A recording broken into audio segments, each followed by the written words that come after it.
Herkese merhaba arkadaşlar. Kanalıma hoş geldiniz. Yepyeni bir videoyla karşınızdayım.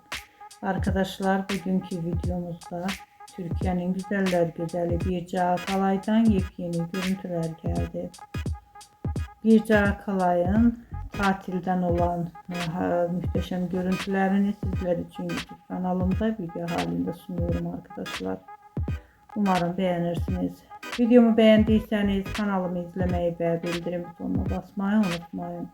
Şimdilik benden bu kadar olsun. Yeni videomuzda görüşmek üzere. Hoşça kalın.